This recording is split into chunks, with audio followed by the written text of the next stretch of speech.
बोलो जयकारा बोल मेरे श्री गुरु महाराज की जय। आज का शीर्षक है बंधन और मोक्ष।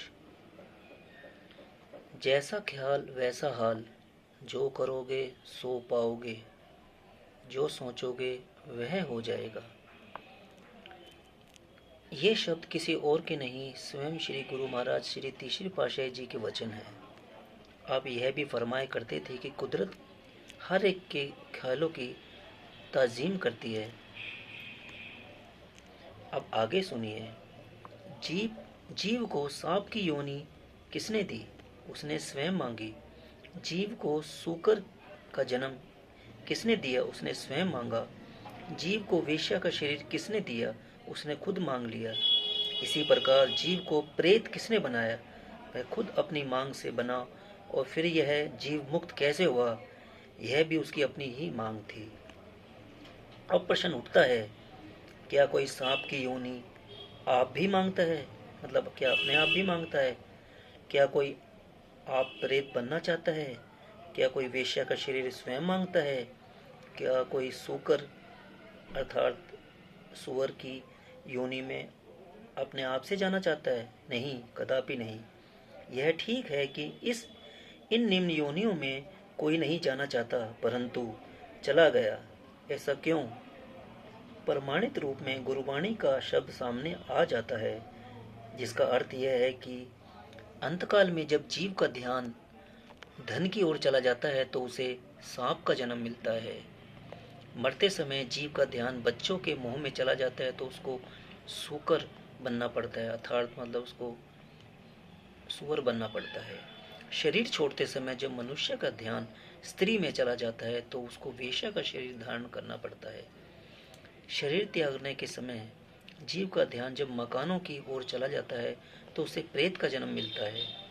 इसी प्रकार जब अंतकाल में मनुष्य का ध्यान मालिक के भजन में लग जाता है तो उसे मोक्ष की प्राप्ति होती है।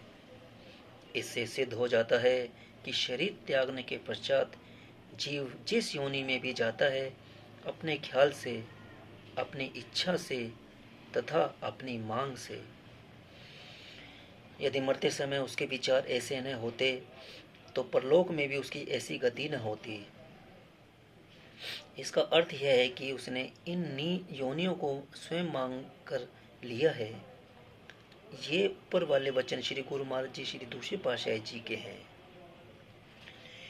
भगवान श्री कृष्ण जी महाराज भगवत गीता में अर्जुन को उपदेश करते हुए फरमाते हैं, हे अर्जुन, देह को त्यागने के समय जिस जिस वस्तु को सिमरते हुए देह को त्यागते हैं, तिस ही को पहुँचते हैं, अर्थात उसी को ही प्राप्त करते हैं। इसलिए सर्व कालों में मेरा ही स्मरण करना चाहिए।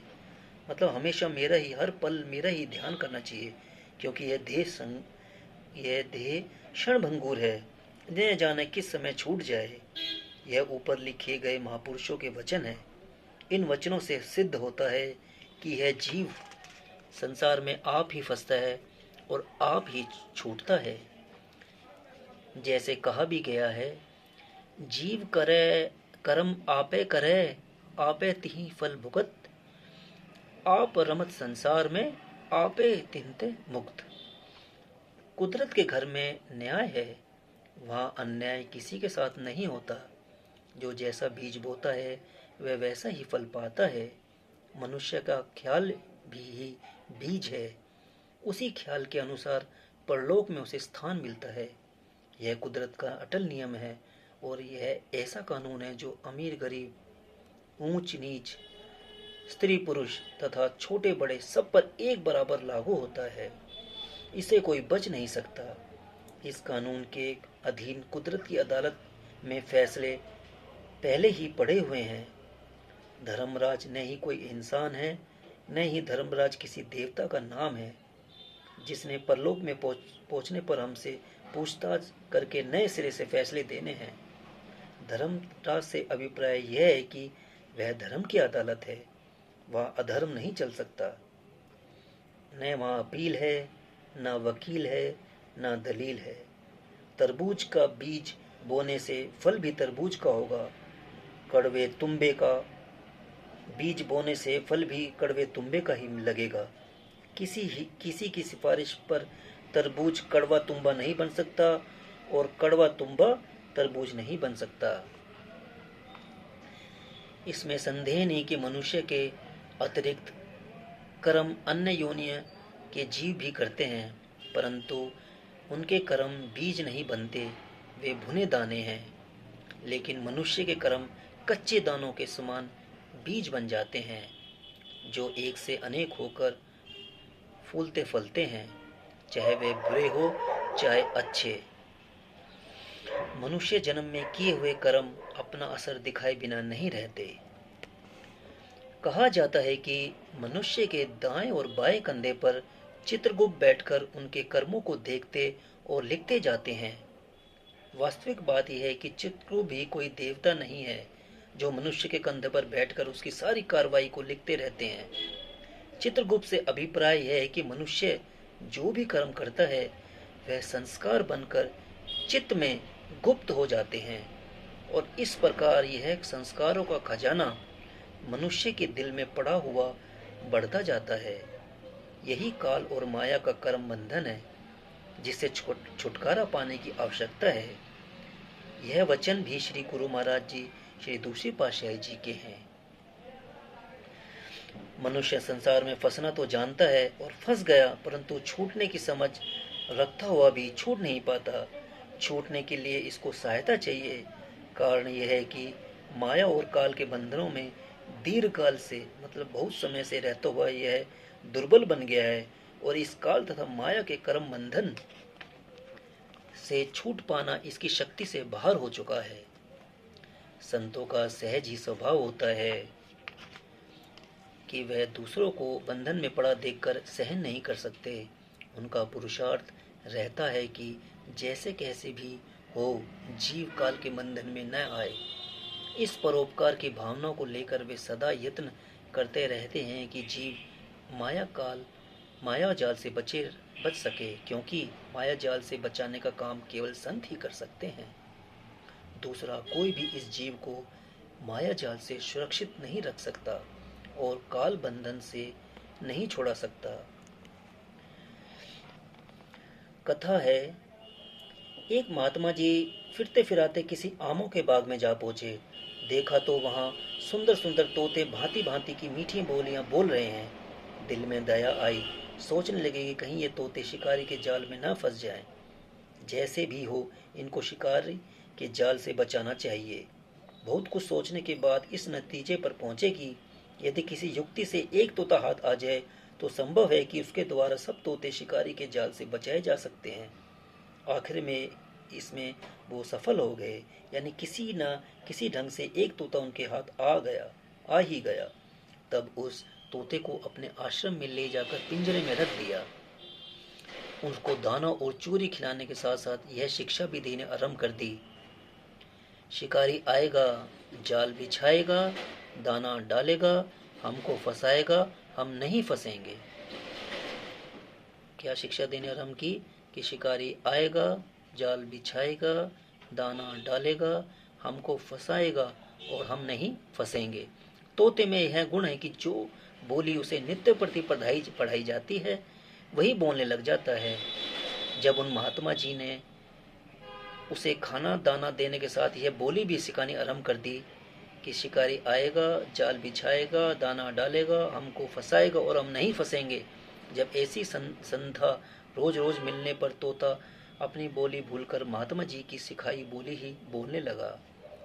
वह जब भी बोलता यही बोलता कि शिकारी आएगा, जाल बिछाएगा, दाना डालेगा, हमको फंसाएगा, हम नहीं फंसेंगे। महात्मा जी ने सोचा कि यह तोता अपनी पहली बोली भूलकर हमारी सिखाई हुई बोली बोलने लग गया है। इसको अपनी पहली बोली वाली बोली बिल्कुल भूल चुका है। तब उन्होंने उस तोते को ले जाकर उस बाग के उन तोतों के साथ छोड़ दिया। जब वह तोता अपने पुराने साथियों के साथ मिला तो वह नई सिखाई हुई बोली बोलने लगा। उसकी अनोखी बोली को सुनकर सब तोते वैसे ही उसके पीछे पीछे बोलने लगे।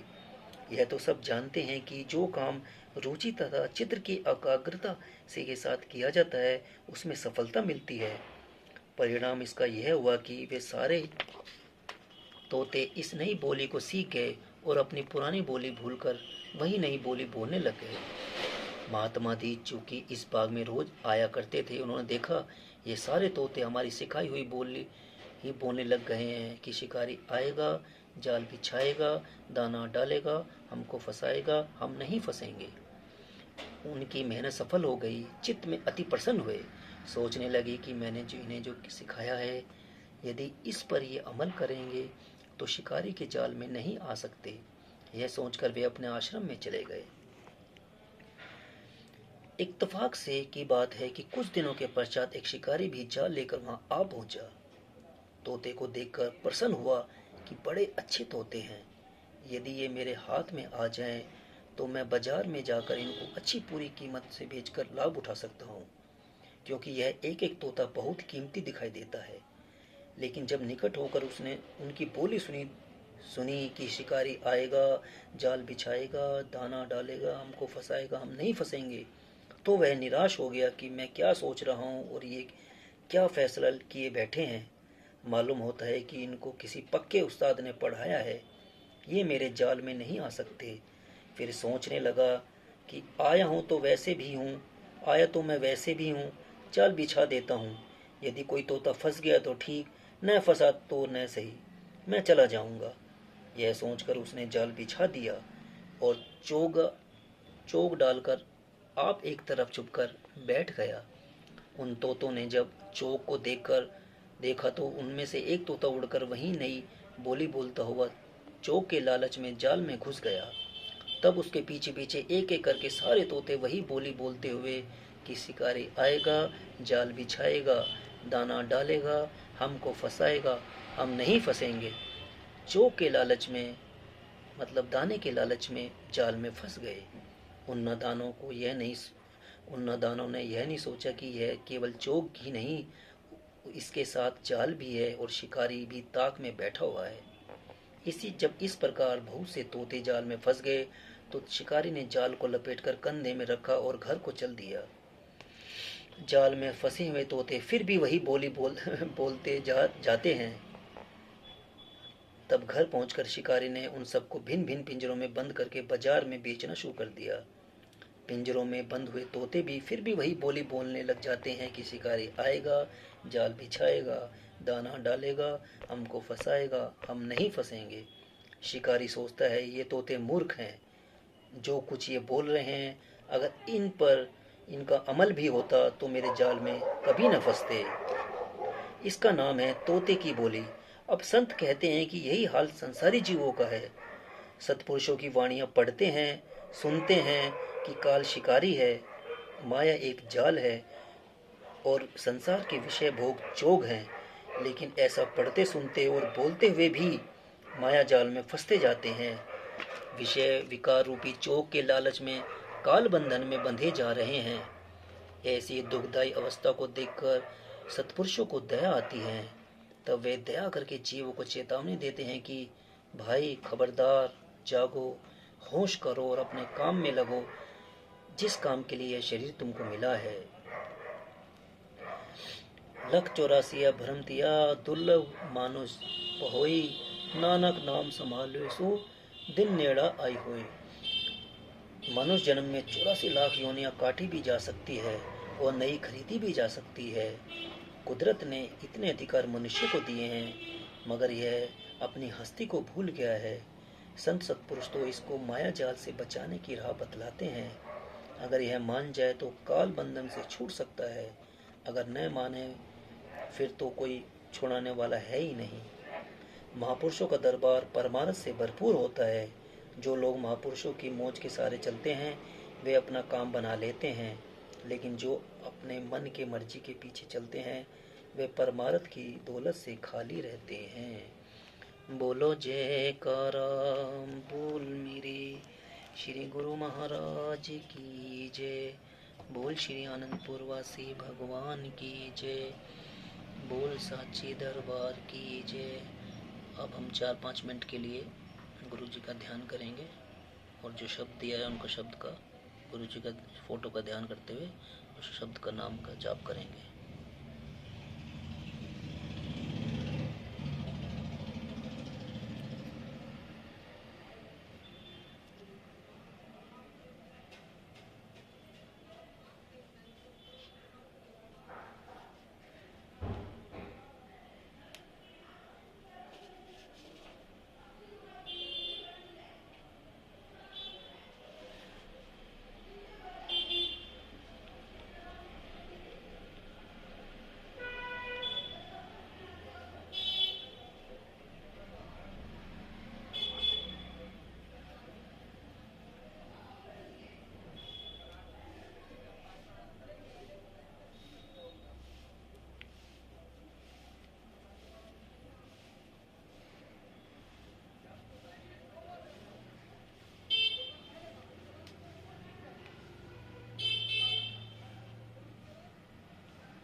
बोलो जयकारा बोल मेरे श्री गुरु महाराज की जय।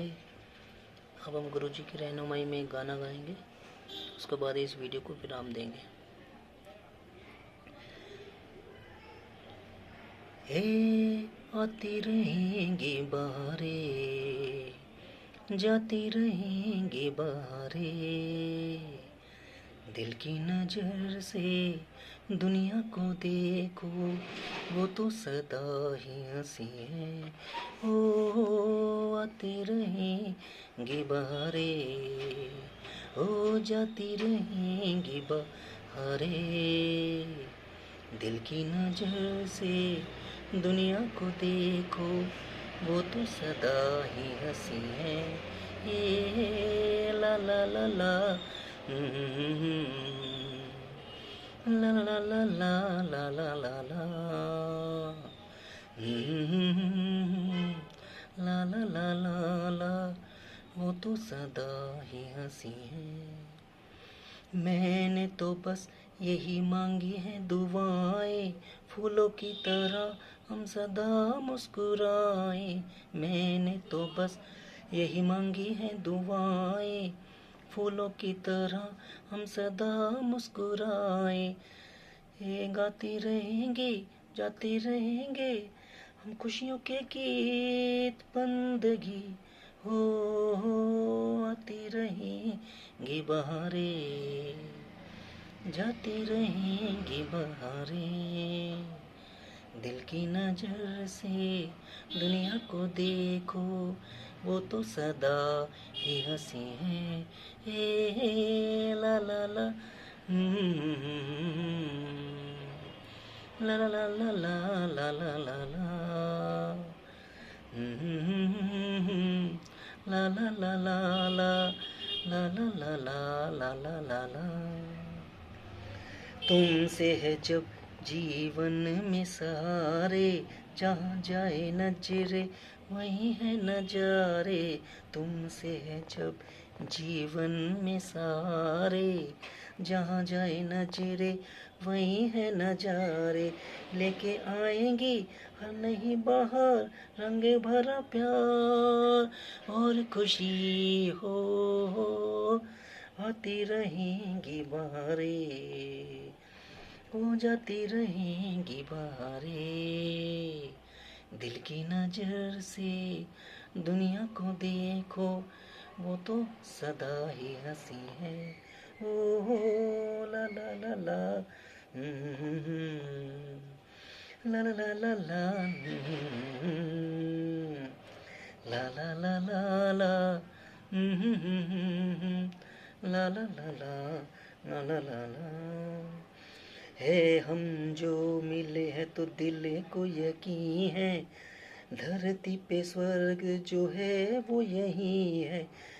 हम जो मिले हैं तो दिल को यकीन है, धरती पे स्वर्ग है जो वो यही है।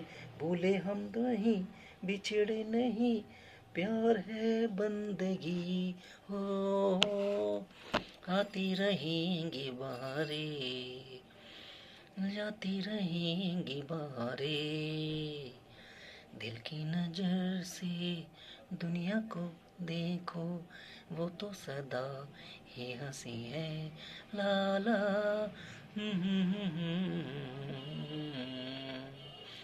ला ला ला ला, ला ला ला ला ला,